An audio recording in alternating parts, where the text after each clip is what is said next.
Okay, 5 learning styles. So the 5 learning styles are visual, auditory, written, kinesthetic, and multimodal. And these are just different ways that people more readily take in information. Now, martial arts in and of itself is a very visual martial art. So if you're a visual learner, aka you see me do, so monkey see, monkey do, you're going to do fairly well in martial arts. That's why, like, I could watch a video and I can redo that, whatever I saw, and I can mimic it.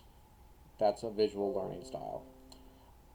An auditory person is somebody who wants something to be explained to them. So, as we're sitting here taking information right now, if you close your eyes, I mean, this is basically an auditory, even if your eyes are open, I'm just joking, way of taking in information. So I'm telling you things and I'm verbally giving you the information. Okay.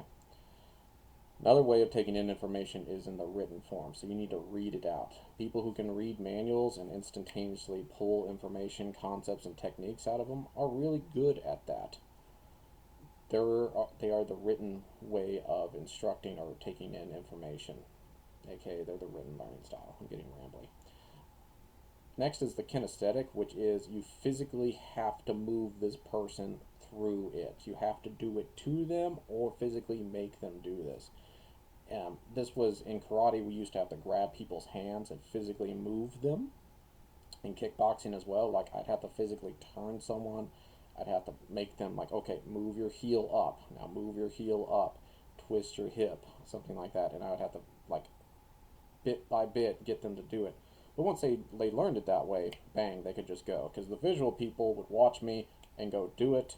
The auditory people, I would explain maybe what we were doing or the reason behind it. The kinesthetic people, I had to go over and just physically help move their body around so that they could feel it.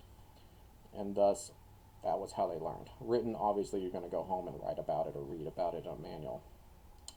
Multimodal is somebody who can obviously learn in different ways, but also combining. So, like, if I was instructing verbally and physically, you have visual and auditory right there. If I was writing down specifically what to do with some kinesthetic instruction, that's also a combination.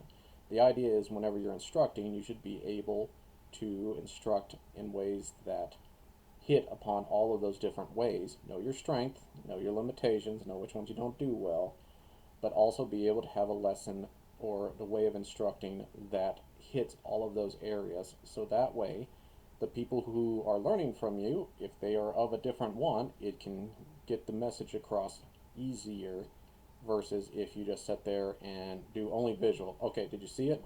Okay, go do it. Well, somebody's going to ask a question and you auditorily cannot verbalize what the hell you just did. You can just show it. So, and if you can talk about it, you need to also be able to write it down and convey it that way. And physically, you have to be able to, like, physically show people how to move and break that down for them, either by physically moving them or using some of the other methods to be able to describe what you're thinking and feeling or do it to them so that they understand what it feels like.